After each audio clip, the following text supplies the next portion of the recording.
This is Scott Bauer on the floor of the CME Group, and we saw crude down another 2% today as stockpiles unexpectedly rose, according to data from the EIA. They rose by about 1.06 million barrels. Expectations had been for a drawdown of about 2.5 million barrels. U.S. crude production remains at almost 12.5 million barrels per day.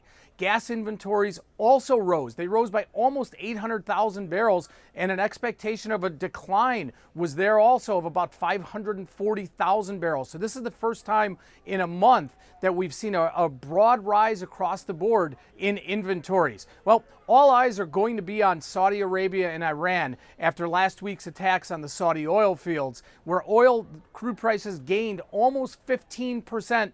And we've seen them back off quite a bit. Crude has fallen sharply since then. And now just today we saw Saudi officials come out and say production could be back to 11 million barrels per day by the end of the month, almost at full capacity. Now the question remains is what sort of retaliation will Saudi have on Iran, and what will go on from here moving forward, and how will that curtail any possible production?